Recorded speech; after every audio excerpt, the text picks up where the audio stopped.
All right, here we are with the third installment of the first running gait analysis of Mr. Kenny Watson, done on November 9th, 2015. My name is Mike Finn, head coach, Swim Bike Run Sports. So we've analyzed Kenny's gait from the lateral position and from the posterior. What we're going to do with this video is have a little bit of fun. We're going to compare Kenny to quite arguably one of the greatest runners in the history of running.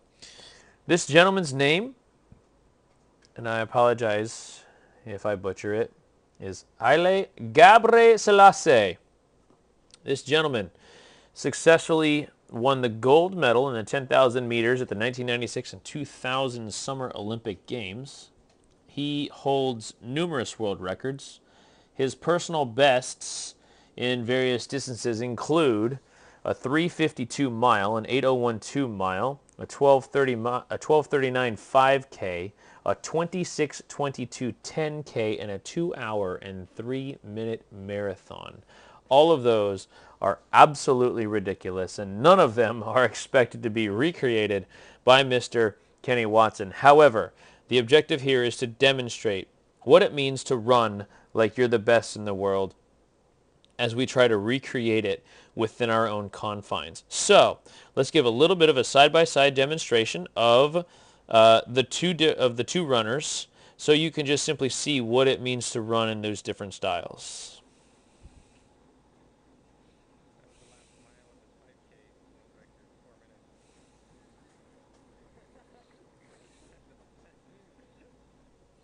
All right, so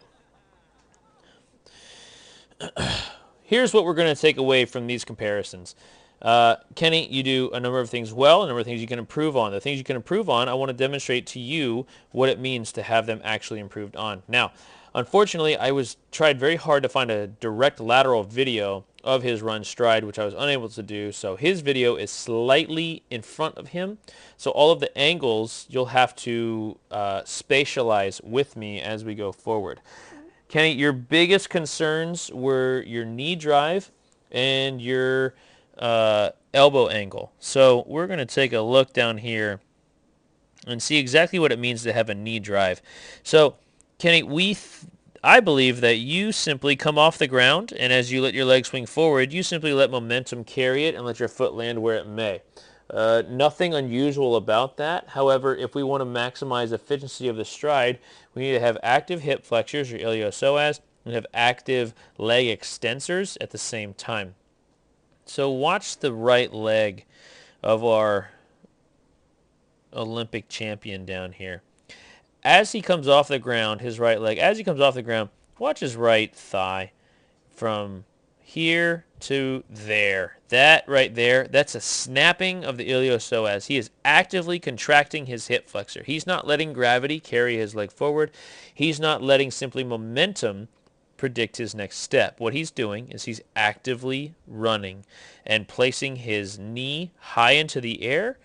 We're going to go, that's his maximal point. We're going to do the best we can here. And keep in mind, we're at an angle. So this angle may or may not be, according to our numbers here, correct. He's a little 55 degrees, and that's at an angle. We go ahead and we shift that camera left a little bit. It's going to increase the angle. I'm going to say it's a 60-degree kick. He's got a 60-degree kick. Kenny, from what we did with you last time, let's get your right foot. We're going to go right there. We're going to make it green for comparison. Hip down, and there you go, 35. So let's just say he's got a 60 and you've got a 35. That's a 25-degree angle of difference. Now, this doesn't mean you have to have a 60-degree angle of knee drive. What it does mean is you have a huge cushion at your leisure to improve towards. So the reason that we want a good knee drive is to increase step cadence as well as increase step efficiency. Those two things result in speed by default. So if you want to get faster, you snap your hip flexors, pull your knee up, and then let your foot land after a maximum hip flexion. So, that also being said, let's clear this out. Let's watch our gentleman down at the bottom. Watch his low leg. Watch his lower leg. Watch him kick his lower leg out, right? That's it. Right there. All right, he's kicking his lower leg out. Watch your lower leg as you go forward. Your knee is driven. That's it. Your foot almost just stops in the air and simply lands where it may. That is natural. This is unnatural. This gentleman has wonderful genetics as well as, I'm sure, very, very, very precise coaching. He is full knee drive and full leg extension.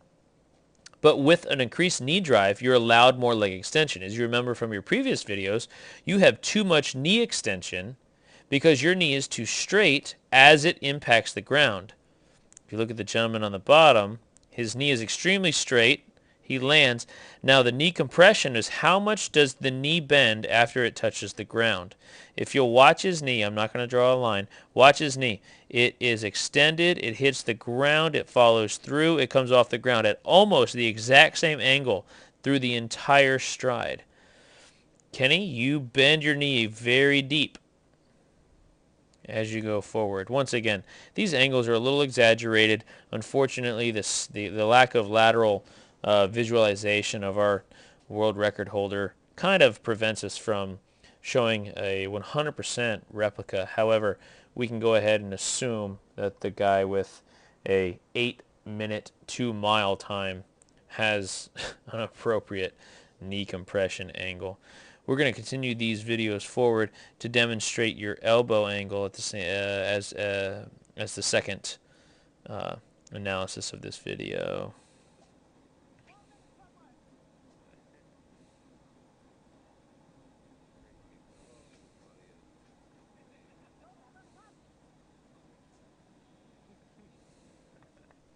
So, once again, we're going to have to take this guy off. There we go. So, the next and last major point that we're going to show from these comparisons, because really, these are the two major things, Kenny, that I want you to focus on, is your knee drive and your elbow position. Watch the gentleman at the bottom. His hand comes down, gravity pulls it down, and now his bicep is forced to pull it up. Watch him snap his hand up. Right. Nope, of course not. Why would this be easy? So he pulls his hand up right there. There you go. Here's a good one. He's going forward. Watch his arm. I mean, that's near full extension. His forearm is touching his bicep. Kenny, your forearm doesn't get within 8 inches of your bicep. Once again, the objective of this is to point out how to do it right, not necessarily that you're doing it wrong. What you're doing is not going to hurt you, but what you're doing is not going to help you. So, let's take a look at these angles. We've got our initial angle of